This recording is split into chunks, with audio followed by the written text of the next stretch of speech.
안녕하세요. 저는 인생 낭떠러지에서 반전을 경험하고 온 여자입니다. 사실 그 낭떠러지에는 저만 혼자 있었던 게 아니라 친정 식구 모두 함께 서 있었는데요.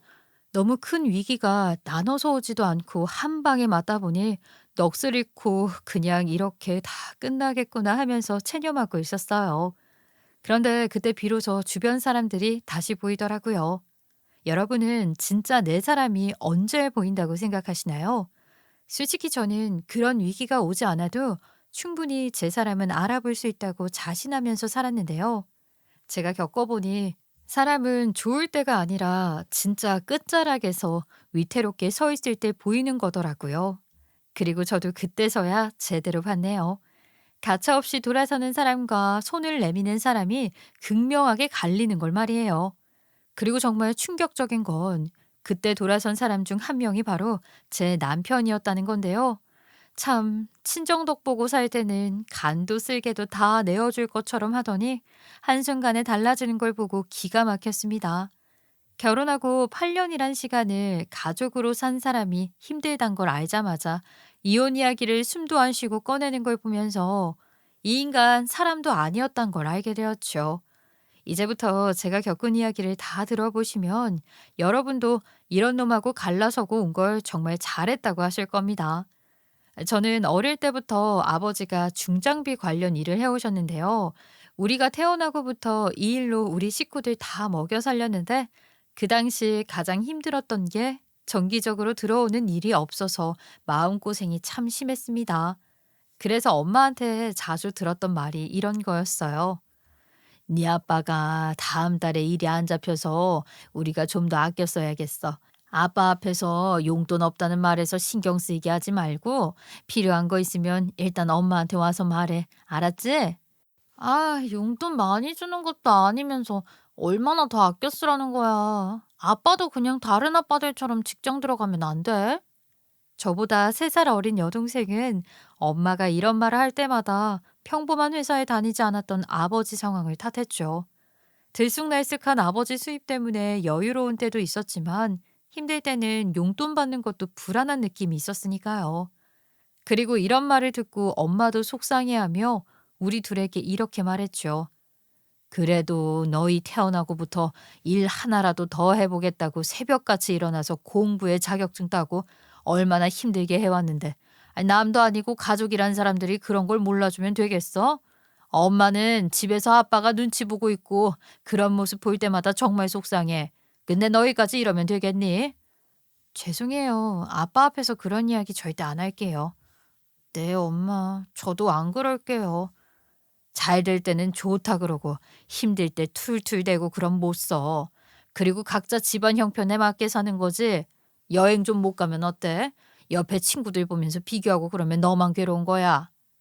그리고 이런 고민을 누구보다 오래 하고 있었던 사람이 바로 아버지였습니다. 아버지는 저와 동생까지 대학을 다 보내고 난 뒤에 어느 정도 여유가 생겼을 때였는데 이때만 기다렸다는 듯이 중장비 관련한 사업을 시작하더군요. 그때 아버지에게서 뭔가 확신에 찬 느낌이 있었는데 그 이유는 현장에서 꽤 오랜 시간 구상을 한 것 같았어요. 무엇보다 젊었을 때 아버지처럼 일이 없어서 전전긍긍하면서 사는 모습을 누군가가 겪는 게 싫었던 거죠. 내심 저랑 동생은 사업하다가 힘들어지고 그런 위험을 감수하는 것보다 많이 벌지는 않아도 지금처럼 꾸준히 일하는 게 더 낫지 않을까 싶어 아버지에게 조심스럽게 말했습니다. 아빠, 그 사업 꼭 해야겠어요? 이제 아빠도 경력이 있고 안정적으로 하잖아요. 직원 없이 하는 거면 몰라도 매달 월급 주는 게 쉬운 일이 아니라니까. 여태 그런 데서 일해본 적도 없으면서 괜찮겠어요? 내가 힘들었다고 해서 남들도 힘든 게 당연한 게 아니야. 제일 잘하는 사람이 나서서 해결하려고 해야지. 이 사람들 다 한 집안 가장이다. 그 무게가 얼마나 큰 줄 아니? 나도 갑자기 IMF로 하루아침에 직장 잃고 시작했던 일인데 너희 둘 커가는 거 보면서 얼마나 무섭고 막막한 심정으로 이 일을 시작했는지 아니? 그 심정을 내가 너무 잘 알아서 그런 거야. 그 말을 듣자마자 저는 가만히 끄덕일 수밖에 없었습니다. 다 안다. 얼마나 걱정하는지. 어릴 때부터 힘들 시간이 워낙 많아서 너희까지 그런 걸 같이 겪어서 이러는 건 안다만, 그래도 아빠가 갑자기 이러는 게 아니고 아주 오랫동안 생각해 왔던 일이다. 그때 나처럼 불안하게 일 찾아다니고 그러지 않고 안정적으로 일할 환경을 만들어주고 싶어. 그게 내 마지막 꿈이다. 아빠가 우리 이만큼 키워줬으면 할 일은 다 한 거죠. 괜히 우리 시집 보낼 돈 마련해야 한다는 그런 부담 갖지 말고 아빠 일이니까 뭐든지 아빠 마음대로 다 해봐요. 이쪽 일은 누구보다 아빠가 잘하니까 난 아빠랑 뜻 잘 맞는 사람들 만났으면 좋겠어요. 고맙다. 어느새 이렇게 철이 들었나 모르겠네. 그렇게 우여곡절 끝에 아버지 사업을 시작하면서 초창기에는 어려운 것도 많았어요. 동생하고 저도 주말이면 무조건 아버지 회사로 가서 도움될 만한 일이 있으면 뭐든 나서서 했고, 언제부턴가는 엄마도 아버지와 같이 출근하기 시작하면서 점점 자리를 잡아가기 시작했습니다. 그리고 3년쯤 지났을 때는 아버지와 뜻을 같이 할 삼촌들도 생겨나기 시작했죠. 아버지가 사업을 하려고 한 이유가 바로 그분들이었기 때문에 직원이 생기면서부터 제일 먼저 한 일이 그분들을 한 식구처럼 챙기는 일이었어요. 아침 일찍 나가서 종일 일하는 경우가 많았던 터라 식사라도 든든하게 챙겨 먹고 가라면서 엄마가 작게 직원 식당을 운영할 수 있게 만들었죠. 사실 식당까지 운영하기엔 어려움이 없지 않아 있었지만 그래도 그 부분은 손해를 보는 한이 있더라도 절대 포기하지 않으셨습니다. 요새 네 엄마가 고생이 많어. 말년에 우리 식구 밥 차려주는 것도 지겨울 텐데 식당까지 하게 될 줄 누가 알았겠냐. 아이 그래도 아빠가 여태 힘내서 일했던 이유가 네 엄마가 아침마다 뜨뜻한 밥 챙겨줬던 거거든. 그래서 밥은 꼭 챙겨주고 싶었다. 근데 사업하고부터 여러모로 미안한 게 더 많아졌네. 그러니까 아빠 대신해서 엄마한테 더 잘해. 치, 아이 그럼 아빠가 잘해야지. 왜 우리한테 그걸 넘기세요? 그러니까 이번에 엄마 생신날 아빠가 근사한 선물 하나 해주면 되겠네. 아유, 괜찮아. 엄마도 재밌고 좋아. 아이, 그 삼촌들은 어쩜 그렇게 맛있다고 표현을 잘하는지 먹는 것만 봐도 힘든 줄 모르겠더라. 보면 우리 식구들보다 낫다니까. 그거 모르지? 아이, 우리 식당 밥 맛있다고 소문나서 주변에서 식권 만들어주면 안 되냐고 그런다니까. 정말? 그 정도야? 아이 소문이 아직 거기까지 안 갔나 보네. 네 엄마 말 진짜야. 다들 그래. 역시 우리 엄마 음식 솜씨 기가 막힌 건 다 알아주는구나. 내가 그래도 우리 식구 덕에 여기까지 왔어.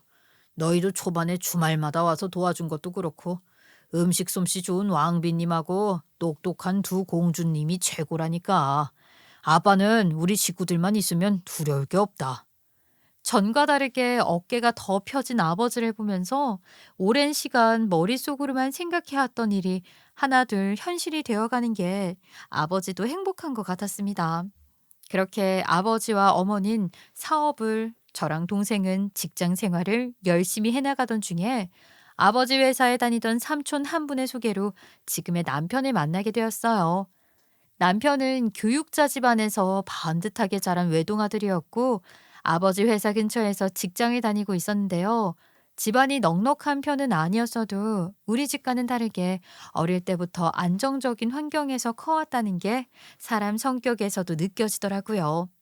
그리고 처음 우리 집에 인사 왔을 때 아버지도 남편의 그런 면이 마음에 드는지 이것저것 호기심 가득한 표정으로 묻더라고요. 그래도 훌륭한 부모님 밑에서 안정적으로 컸겠네. 나중에 혹시 사업 같은 거 해보고 싶고 그런 생각은 없나? 네, 어릴 때부터 안정적으로 커와서 그런지 갑자기 많은 돈을 벌고 그러는 것보다 꾸준한 돈을 벌어서 계획 세워 조금씩 이뤄가는 게 더 좋다고 생각하는 편이라서요. 제가 대범한 구석은 없는 편인데 아버님 보면서 배우겠습니다. 하하하, 아이 나한테 배우긴. 나 때문에 우리 애들도 안정감을 못 느끼고 산 것 같아서 아버지로서는 미안한 마음이 많어. 여유 생기자마자 사업부터 시작하고 말이야. 내가 우리 집안 사고 뭉치야. 그러니 자네가 딸하고 살면서 그런 걸 좀 느끼게 해주면 좋겠네. 어쩌다 나도 못해준 일을 자네한테 맡기게 됐어. 예, 아버님. 그건 믿고 맡겨주십시오. 주연이 행복하게 해주겠습니다.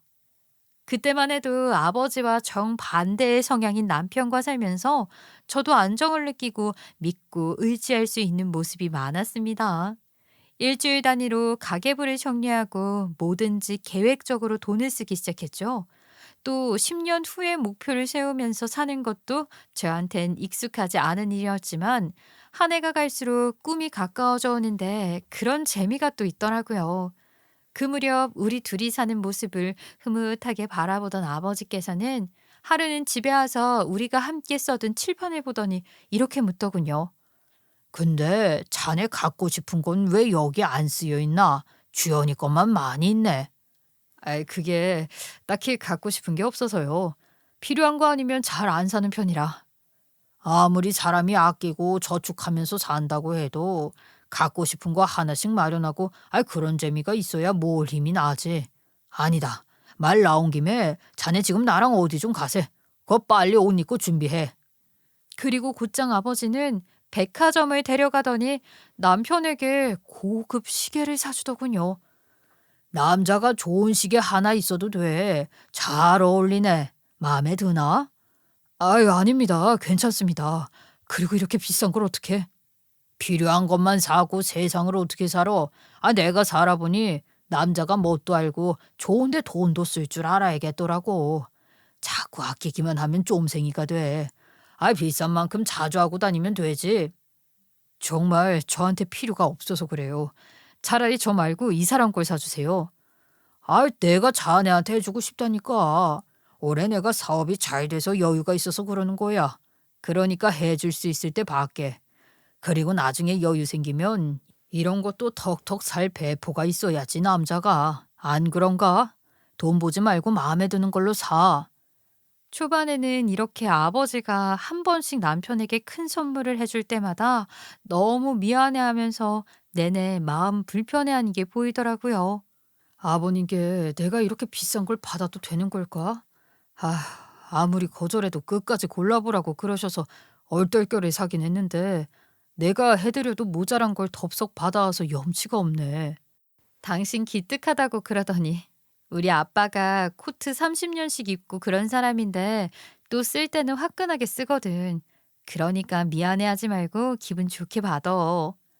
그리고 첫째 애가 태어나고 얼마 안 가서 남편에게 타고 다니던 외제차까지 주시더라고요. 아마 아버지가 못 해줬던 걸 남편이 대신해주고 있다는 고마움이 컸던 것 같아요. 얼마나 남편을 예뻐했는지 남편에게 해주는 건 계산하려는 생각이 없더라고요. 심지어 아버지 것까지도 아낌없이 내어주실 때가 많았어요. 여기 차키 두고 갈 테니까 앞으로는 자네가 타. 번호 알지? 내가 3년밖에 안 타서 상태는 새 차나 다름없어. 새로 한 대 뽑아주고 싶었는데 그래도 내가 이 차가 괜찮은 것 같아서 나중에 애 좀 더 크고 그러면 내가 그때는 새 차로 한 대 뽑아줄게. 일단 이걸로 타. 아닙니다. 아버님 차는 있어야죠. 번번이 죄송해서 이건 절대 못 받습니다. 그럼 새 차로 뽑아줄까? 안 받는다고 하면 그렇게 해야지. 예? 아닙니다. 그런 뜻 아니에요. 정말 괜찮아서 드리는 말씀이에요. 저희 차로도 충분합니다. 그리고 제가 아버님께 해드린 건 아무것도 없는데 자꾸 받기만 하고 너무 죄송스러워서 그래요. 능력 있는 사이가 아니라서 죄송스럽네요. 계속 면목 없어 하는 남편을 보고 아버지는 호탕하게 웃으며 어깨를 두드려 줬습니다. 어깨 펴. 자네가 지금까지 성실하게 우리 딸하고 잘 살면 됐지. 뭐가 죄송스러워? 그리고 이제 우리 한 식구 아닌가? 식구끼리는 서로 힘들 때 도와주고 좀 더 가진 사람이 나눠주고 그렇게 사는 거 아니겠어? 뭐 하나 줄 때마다 남이 해주는 것처럼 부담스럽게 받으면 나도 서운하다네. 아버님 진심은 압니다. 그래도 만날 때마다 이러시면 제가 너무 죄송해서. 자네처럼 착실하고 바르게 사는 게 얼마나 대단한 건데. 내 앞에서 기죽을 거 없어. 나는 애들 얼마나 고생시켰다고. 그래도 내 딸이 자네 덕에 편하게 사는 것 같아. 내가 둘이 열심히 사는 거 보면 마음이 놓이네. 아버님, 감사합니다. 제가 언젠간 꼭 갚을 수 있는 기회가 오면 좋겠어요. 식구끼리 갖고 말고 할 게 있나? 아니, 그래도 사람 일은 모르는 법이지. 내가 혹시라도 사업하면서 위기가 안 온다는 보장은 없으니까 힘들어지면 내가 자네한테 도움 청하겠네. 아이, 그때 도와줘. 아, 그건 당연하죠, 아버님. 언제든 저 필요하면 편하게 불러주십시오. 아, 그리고 이건 부적처럼 지갑에 넣고 다녀. 좋은 기운 있다, 그러니까. 아버지는 사업하면서 순금으로 된 카드가 행운을 가져다 준다면서 항상 지갑에 넣고 다녔는데 그것까지 남편에게 주더라고요. 우리 아빠는 나보다 당신을 더 좋아한다니까. 보면 뭘 그렇게 주고 싶나 봐. 이것까지 주시면 어떡해요.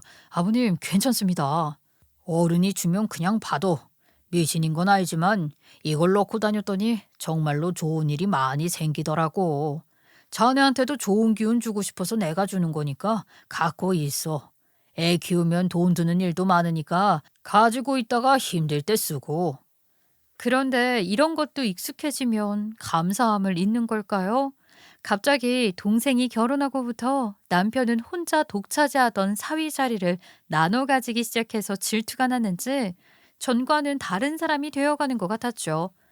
첫 아이를 낳고 승진까지 하게 되면서 솔직히 전보다는 훨씬 여유로운 생활을 할 수 있었음에도 자꾸 욕심을 부리기 시작하는 겁니다. 꼭 경쟁자처럼 재부를 지나치게 의식하더군요. 아버님이 요새 왜 이렇게 날 안 찾으시지? 당신 처제한테 뭐 들은 거 없어? 없는데. 임신 초기라 병원 왔다 갔다 하느라고 정신없어 보이던데? 딸이라고 했지, 거긴. 아버님이 딸을 더 예뻐할까?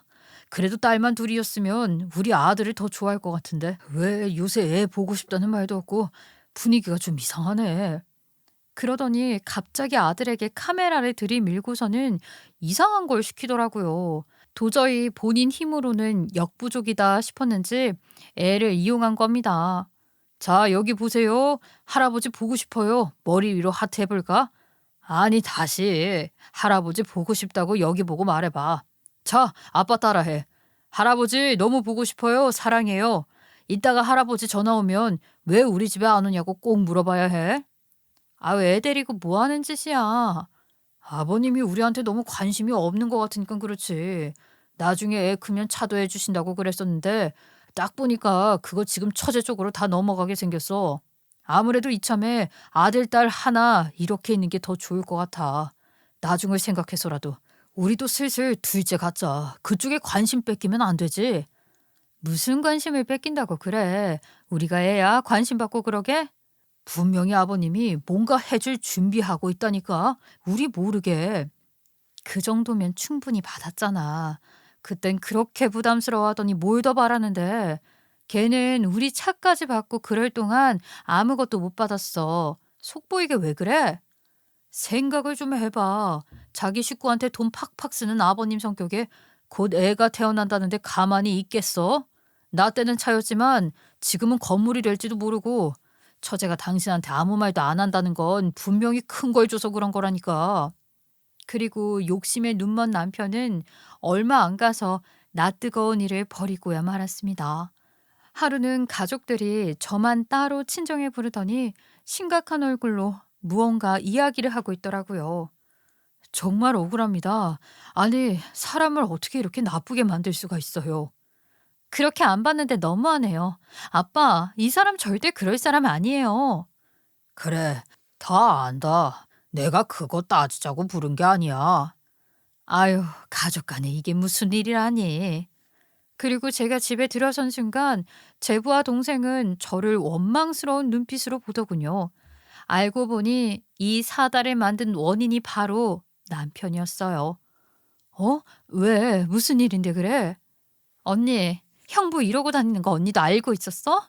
아무리 그래도 그렇지 너무 치사하잖아. 왜? 우리 아빠하고 갈라놓으려고 이러는 거래? 무슨 말이야 그게. 알아듣게 말을 해줘. 정말 난 모르는 일이라서 그래. 제가요, 그동안 같이 술도 마시고 친하게 지냈는데요. 진짜 뒤통수 크게 맞았네요. 아니, 하루는 술을 취할 정도로 계속 먹이더라고요. 저도 분위기 맞추려고 하다 보니까 평소보다 과하게 마시긴 했는데 그날따라 계속 아버님에 대한 안 좋은 이야기를 유도하더라고요. 그냥 맞장구 치는 정도로 넘어갔는데 제 말을 이상하게 편집해서 아버님께 보냈더라고요. 아니, 어떻게 식구끼리 이럽니까? 네? 아버님 얼굴을 앞으로 어떻게 보라고요? 설마 했는데 진짜 남편이 한 일이라는 걸 듣고 기겁했습니다. 우리 남편이 아빠한테 그걸 보냈다는 거야? 그래, 못 믿겠어? 그럼 언니도 봐. 형부가 이런 식으로 사람 뒤통수 치면 이제 언니랑도 못 만나. 아빠하고 우리 사이 갈라놓고 나면 본인만 다 누리려고 그러는 거 내가 모를 줄 알아? 결혼 초에 그렇게 많이 받아놓고선 부족하대? 너무 과욕이라는 생각 안 드냐고. 그만해라. 여기서 왜 싸우고들 그래? 아무래도 넌 알고 있어야 할 것 같아서 부른 거야. 조서방이 무슨 생각으로 그랬는진 잘 모르겠다만 앞으로 또 이런 일 생기지 않게 너도 잘 일러둬. 그 이야기를 듣는데 제가 다 부끄러워서 도저히 고개를 못 들겠더라고요. 형부 불러놓고 말하려다가 아빠가 말려서 참은 줄 알아. 내가 대신 사과할게. 미안해. 제부한테도 정말 미안합니다. 내가 그 사람한테 가서 다신 이런 일 없도록 잘 말할게요. 엄마 아빠한테도 죄송해요. 괜히 집에 시끄러운 일만 만들고. 그날은 정말 쥐구멍이라도 숨고 싶은 심정이었습니다. 거짓말도 거짓말인데 뻔히 다 알게 될 일을 왜 이렇게까지 크게 만들어서 단란한 우리 가족 사이를 갈라놓는 일을 만드나 싶었습니다. 설령 제부가 아버지 욕한 걸 남편이 들었다고 해도 그걸 녹음해서 아버지한테 보내면 당장 연이라도 끊고 남편만 보고 살 것 같았나 보죠? 이게 참 얼마나 유치한 생각인가요? 아무리 아버지한테 관심받고 뭐 하나 챙겨주는 걸 독차지하고 싶었다고 해도 말이죠. 그리고 이날 문제가 사그라지기도 전에 남편은 혼자 일을 꾸미기 시작했어요. 나 사직서 내고 왔어. 이제 아버님 옆에 딱 붙어서 일하는 게 좋겠더라고. 뭐라고? 이 문제 아빠하고 상의한 거야? 저번에 그냥 술 마시면서 슬쩍 흘리긴 했는데 사직서 내고 왔다는데 설마 날 내치시겠어? 그래도 이 집안 첫째 사위고 아버님이 제일 예뻐하는 게 난데 이제 슬슬 아버님 일 배워야지. 그리고 제부는 말도 많고 일머리도 없어서 아버님 밑에선 절대 일 못할 사람이야. 보아하니 남편은 당연하게 아버지 재산이 자기 것이 될 거라고 단단히 착각하고 있던 모양이었습니다. 그래서 전 얼마 전 일을 어느 시점에 말해야 할지 고민하고 있다가 못 참고 터트려 버렸어요. 그래서 당신 이간질까지 한 거야? 왜 사람 얼굴도 못 들게 만들고 다니냐고. 뭐? 내가 언제? 다 알고 있어. 제부 술 먹여가지고 아버님 욕하게 만들고 녹음 파일 보낸 거. 그걸 아버님이 당신한테 말해줬어? 남편은 당황해서 눈이 휘둥그레지더군요. 남편 머리론 그 일을 아버지만 알고 속으로 제부를 미워하길 바랐을 겁니다. 근데 그렇게 얕은 수가 통할 리 없죠. 그게 중요해? 온 식구가 다 알아. 대체 그런 유치한 짓을 왜 하는데? 우리 식구 갈라놓으려고? 아니면 아직도 아빠한테 더 받아낼 게 있어? 내가 그날 당신 때문에 얼마나 부끄러웠는지 알기나 해? 차라리 돈이 필요하면 아빠한테 가서 빌려달라고 하던가. 왜 뒤에서 치사한 짓을 하는데? 그걸 아버님이 그렇게 쉽게 용서하면 안 되는데. 제부가 그래? 내가 술 취하게 해서 욕하게 했다고? 야, 이 자식 잘 빠져나갔네. 그럼 나만 이상한 사람 된 거잖아. 아버님 만나서 사실을 말해드려야겠다. 당신 진짜 미친 거 아니야? 당신이 애야? 그런 거나 일러 바치고 있게. 당신이 몰라서 그런다니까. 우리끼리 만나면 아버님을 얼마나 씹는데 들어주기도 힘들 정도야. 내가 우리 아버님 충신으로서 도저히 못 참고 보낸 거야. 그게 빙산의 일각이라고. 그게 아무리 사실이라도 그런 짓은 하면 안 됐다고. 왜 그걸 몰라? 이럴 때 우리 입지를 지켜야지. 그 자식이 아버님 앞에만 가면 얼마나 딸랑딸랑거리는지 안 봐서 그렇다니까. 앞뒤 완전히 다른 놈이야. 그리고 나이 들면 그런데 깜빡 속아 넘어갈 수가 있어. 내가 그건 어떻게든 막아야지. 뭘 막아? 당신이 그런 것까지 왜 신경 쓰는데? 아빠가 알아서 판단할 일이지. 당신한테 잘해줄 땐 고맙다고 받다가 남 주는 거 배 아파하는 꼴밖에 더 돼? 내가 진짜 동생 얼굴을 못 보겠어. 그런데도 끝까지 남편은 이게 다 아버지를 위한 일이라고 우기더군요. 눈에 다 보이는 짓인데 말이죠. 그동안 아버님께 받은 은혜를 갚는 거지. 제부 위험한 사람이라니까 막아주는 거야. 그리고 나도 다 생각이 있어서 이러는 거니까 당신은 걱정하지 말고 나만 따라오면 돼. 일단 아버님 옆에 내가 좀 가까이 있는 게 좋겠어. 난 진짜 당신 요새 하는 행동 유치해서 못 봐주겠어. 진짜 속 보인다고. 그 후 남편은 아버지 회사에 우격다짐으로 들어가서 일을 시작했습니다. 아예 안 그래도 그 일로 동생과 제부 눈치가 보여 죽겠는데 본격적으로 회사까지 들어가서 물려받을 생각으로 꿰차고 앉아버리니 정말 가시방석이 따로 없더라고요. 그래서 저는 아버지에게 남편이 무턱대고 이렇게 행동하는 걸 받아주지 말고 거절해도 된다고 했지만 아버지 성격에 사직서까지 내고 왔다는 남편을 내칠 것 같지는 않았어요. 남편을 좀 더 지켜본다고 하던 아버지는 한 6개월쯤 지나자 걱정했던 것과 달리 남편이 아버지 회사에서 정말 성실하게 일을 잘 돕고 있다고 하더군요. 일을 물려받는 게 당장 될 문제도 아니었고 또 전과 같은 그런 문제는 없을 것 같아 잠시 마음을 놓았습니다. 그런데 얼마 안 가서 진짜 치사스러운 짓을 넘어 인간 말종인 모습을 보고야 말았습니다. 하루는 엄마가 떨리는 목소리로 전화가 왔더라고요. 어떡하면 좋니? 지금 네 아버지 경찰서에 갔다. 아유, 심장 떨려 죽겠네. 뭐라고요? 아니, 아빠가 무슨 일로 경찰서를 가요? 누가 네 아버지를 신고했다는데 우리는 돈 안 주고 사람 부리고 그런 적은 없어. 네 아버지 그런 문제 얼마나 철저한지 너도 알잖니. 자기가 배고프고 고생해봐서 절대 그런 일 안 하는데 대체 누가 이런 일로 신고했나 모르겠어. 엄마, 그래서 아빠 혼자 간 거야? 제가 남편한테 바로 연락해 볼게요. 그래, 그래. 좀 옆에서 상황 보고 알려달라고 해줘. 그리고 남편에게 전화를 걸었더니 같이 경찰서에 있는 것 같았죠. 저 멀리서도 쩌렁쩌렁한 아버지의 목소리가 들려왔습니다. 내 양심 걸고 말하는데 나 그런 적 없습니다. 내가 그게 싫어서 이 회사 차린 놈이라고요. 혹시라도 그런 일 있으면 내 손에 장을 찢은다고요. 대체 누가 그딴 허위 신고를 해서 사람을 여기까지 끌고 왔는지 모르겠는데 잘 알아보신 거 맞아요? 아, 나 참 기가 막혀서. 들었지? 지금 장난 아니야. 분위기 완전 살벌해. 아니, 증거가 확실하게 있대? 어떻게 신고만 받고 사람을 잡아갈 수가 있어? 보니까 몇 명이 같이 신고한 것 같던데 당장 아버님 사업 운영도 못한대. 그럼 이제 아버님 돈 한 푼도 못 버는 거야? 뭐라고? 지금 그게 문제가 아니잖아. 몇 명이 같이 신고를 했다고? 아니, 우리 아빠 절대 그럴 사람 아닌데? 혹시 여보, 변호사 선임 필요하면 우리가 돈 들여서라도 알아보는 게 나을까? 조사 언제쯤 끝난대? 일단 동생하고 일 끝내고 바로 갈게. 그런데 경찰서에 도착해보니 남편이 아버지보다 훨씬 더 초조한 얼굴로 손톱까지 물어뜯고 앉아있는 겁니다. 도리어 아무 잘못 없다고 생각한 아버지는 조연하게 조사받고 있더라고요. 그리고 당황해서 그런지 남편은 상황을 물어도 횡설수설하면서 꼭 남일처럼 대꾸하기 시작하더라고요. 상황이 지금 어떤 거야? 조사가 너무 긴 거 아니야? 형부, 신고한 사람이 누군지 짐작 가는 사람 없어요? 어?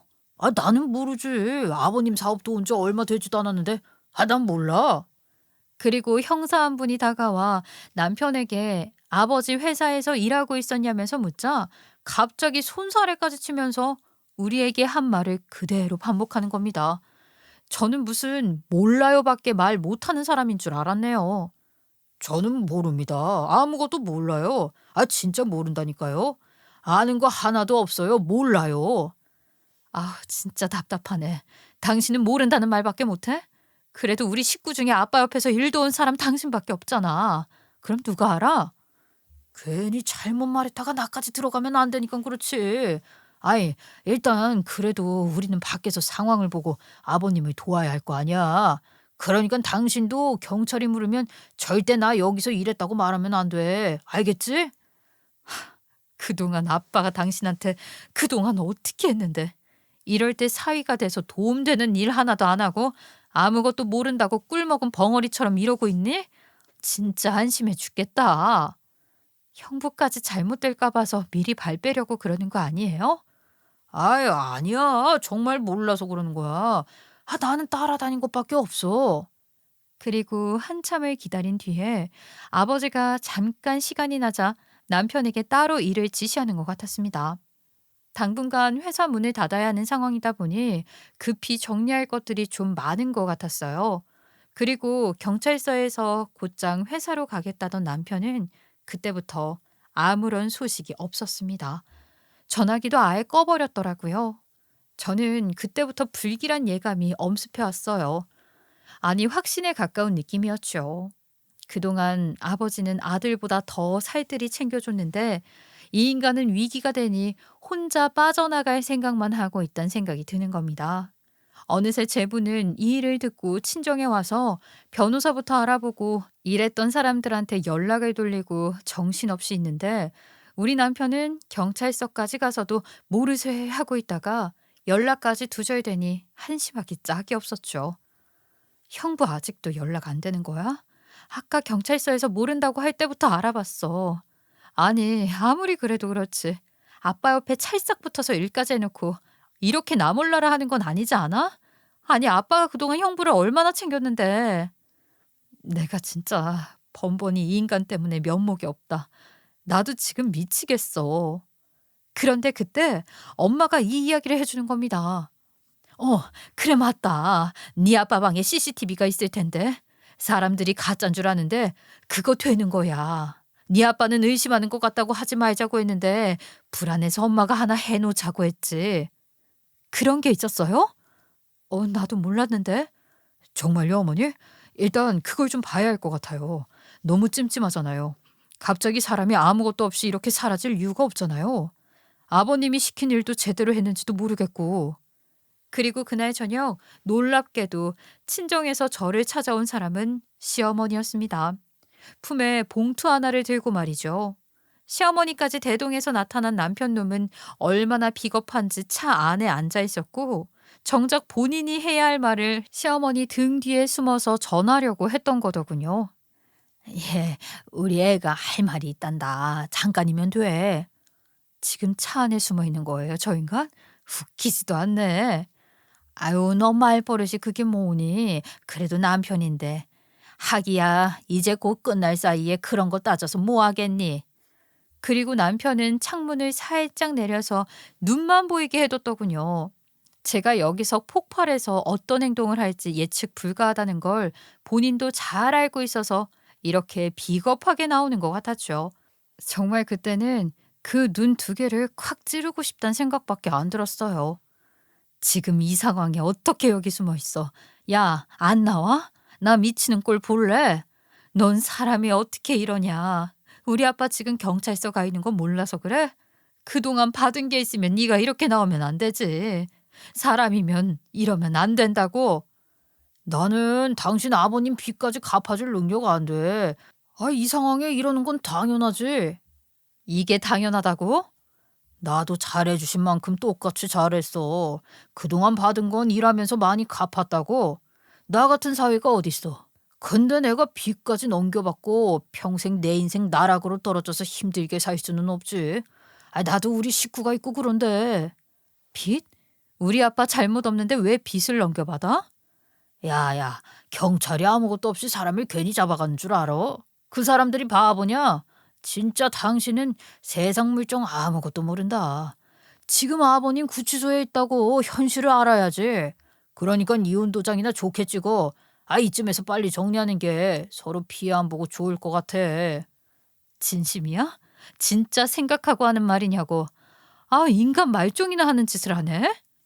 아닌 말로 이제 처가덕 보는 것도 다 끝났는데 너랑 왜 살아? 살 이유가 없잖아. 그래도 아버님 돈으로 좀 편하게 살게 해주니까 그나마 버텼던 거지. 괜히 매달리지 말고 빨리 정리하자. 춥다 추워. 그 순간 저는 사람한테 질린다는 게 어떤 의미인지 알겠더군요. 더는 무슨 말도 안 나오고 눈이 질끈 감기더군요. 무의식 중에도 그 얼굴을 도저히 못 보겠다는 생각이 들었던 것 같아요. 어떻게 일이 해결되기도 전에 위기가 보인다고 이렇게 나오는 사람이 대체 어디 있어요?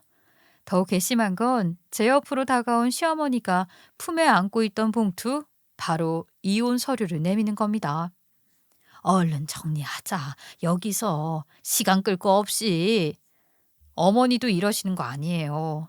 아무리 저 사람이 분간을 못하고 이런 생각을 한다고 해도 그동안 아빠가 어떻게 했는지 아시잖아요. 여태 받은 게 있으면 사람이 이러면 안 되죠. 그 덕에 얼마나 편하게 살았는데요. 저 사람 월급으로는 이런 집, 이런 차 평생 못 타요. 그래, 덕분에 고마웠다. 됐니? 생색도 적당히 내야지. 뭐라고요? 지금 말 다 했어요? 그런데 그때 갑자기 뒤에서 소금을 들고 온 동생과 엄마가 남편 차와 시어머니 얼굴에 그걸 뿌리기 시작하는 겁니다. 이것들이 어디 여기까지 찾아와서 상대하지 마 언니. 아이고, 나락으로 가니까 눈에 뵈는 게 없구나, 이것들이. 그래요. 아무것도 안 보인다. 어쩔래? 너 지금 우리 딸한테 무슨 짓이야? 이혼 서류를 어디 감히 내밀어? 참나. 줄 때는 입 벌리고 가만 앉아서 있더니 얘따 소금이나 실컷 처먹고 당장 꺼져라. 저 재수없는 놈. 거기 숨어 있다고 내가 모를 줄 아나? 넌 우리 남편 나오면 끝장낼 줄 알아. 그렇게 시어머니와 남편은 도망치듯 사라졌습니다. 그리고 저는 힘이 풀려서 그대로 주저앉아서 눈물을 흘렸어요. 가족들에게 이런 모습 보이는 것도 창피하지만 저런 인간한테 아낌없이 모든 걸 줬던 아버지가 너무 안쓰럽더라고요. 그런 놈을 알아보지 못한 채 남편이랍시고 지금까지 살았던 저도 너무 원망스러웠고요. 그런데 한참을 울고 있다가 문을 열고 마당으로 나온 제부 목소리에 눈이 뜨였습니다. 이것 좀 보세요. 일단 경찰서에 가서 신고부터 해야 할 것 같아요. 그런데 제부가 보여준 CCTV 화면 속 남편의 모습에 어떤 게 담겨 있는 줄 아십니까? 이 인간이 겁도 없이 하라는 일 처리는 안 하고 아버지 방에 있던 금고를 열어서 돈을 갖고 나온 겁니다. 전에도 이런 멍청한 짓으로 가족들 사이에 금이 가게 만들려고 했던 인간이었는데 얕은 수법은 여전하더라고요. 아마 이 허름한 사업장에 CCTV가 있을 거라곤 남편은 생각도 못했을 겁니다. 사실 그건 엄마를 제외하고 우리 가족도 몰랐던 사실이었으니까요. 괜히 그런 걸 뒀다고 하면 일하는 직원들 의심하는 꼴이 될까봐 감췄던 것 같더라고요. 그리고 다행히 우리는 변호사를 선임하고 나서 빠르게 일 처리를 할 수 있었습니다. 아무래도 전문가가 와서 상담을 도와주니 우리끼리 머리 맞대서 준비하는 것보다 모든 게 속도가 나더라고요. 그리고 변호사를 통해 신고당한 내막을 알고 보니 아버지를 신고했던 몇몇 직원들은 남편이 벌인 실수로 일어난 일이었습니다. 그 사람들은 어리숙한 남편을 일부러 노리고 한 짓이었더라고요. 집에 급한 일이 생겼다면서 남편을 찾아와 사정사정해가며 몇 달치 월급을 미리 받아간 건데 그걸 아무 증빙도 없이 현금으로 준 것이 문제가 됐던 거죠. 그렇다 보니 어디에도 그분들이 급여를 받은 내용이 없어서 신고하기에 좋은 요건이 됐던 겁니다. 당연히 남편 놈도 월급에 맞춰 입금하는 게 원칙인 건 알았지만 설마 그걸로 이렇게 나올 줄은 몰랐겠죠. 그래도 아버지에게 점수 따려고 시작한 일이었으니까 괜한 문제를 만들기보단 들어주는 게 낫다고 생각했을 겁니다. 그렇게 일주 넘게 구치소에서 있던 아버지가 석방되어 나오자마자 우리는 준비해둔 일을 시작했어요. 그 사이에 남편 놈 일을 듣게 된 아버지도 당장 경찰서 가서 신고부터 하자면서 머리 끝까지 화가 나 있더라고요. 그리고 저는 아버지 돈을 들고 간 것과 양육비 소송을 한 번에 걸었습니다. 그렇게 하면 꼼짝없이 그 인간이 일어서지 못하고 망하는 걸 볼 수 있을 것 같았거든요. 그리고 아버지 회사를 이렇게 빨리 복귀할 줄 몰랐던 그 인간은 그 돈을 시댁 식구들하고 놀고 먹으면서 죄책감도 없이 쓰고 있었더군요. 그리고 몇 주 뒤 소송이 걸린 걸 알자 놀란 남편 놈은 전화가 왔습니다. 당신 무슨 생각으로 나한테 지금 소송을 걸었어? 괜히 돈만 날리는 거야? 아직도 반성의 여지가 없네. 합의는 물 건너갔다. 너 기회 없다고. 뭐? 아니, 나한테 무슨 소송 걸 게 있다고 이 난리야. 귀에 얻고 말 것도 없는데.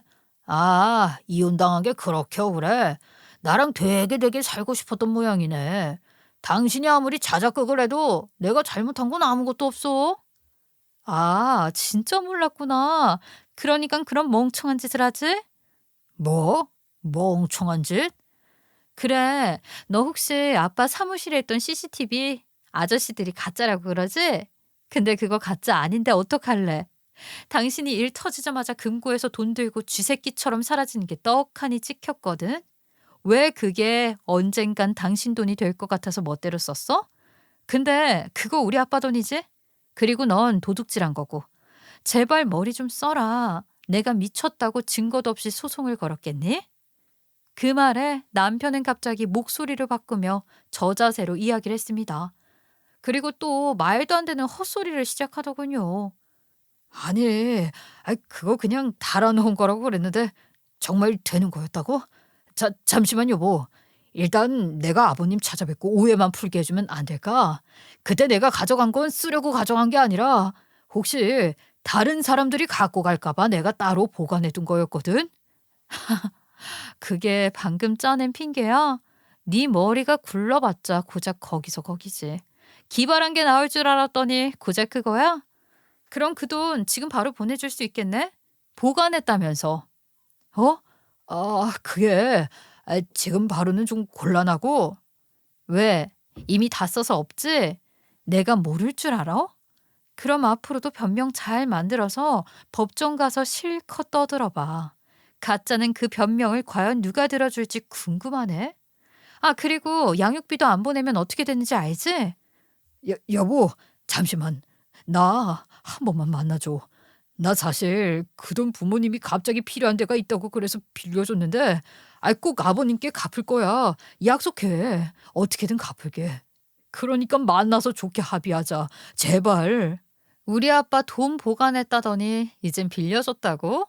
어떻게 너는 네가 한 말도 기억을 못하니 이 멍청아? 우린 그거 기다려줄 시간 없고 당장 못 갚으면 네가 몸으로 때워야지. 뭐 어쩌겠어? 하여튼 멍청하다니까. 그리고 다급해진 그 인간은 친정 앞까지 찾아와 빌기 시작했죠. 여보, 잠깐만 내 이야기 좀 들어주라. 아버님, 잘못했습니다. 제가 갚겠습니다. 잘 듣게. 난 이번에 자네 끌려가는 곳까지 두 눈 뜨고 볼 참이야. 우리 식구 다 같이 그러기로 했네. 그동안 내가 자네를 돈으로만 판단 안 하고 믿고 좋아했던 이유는 딱 하나였어. 그래도 착실하고 반듯한 사람이라 다른 생각은 안 한다는 거.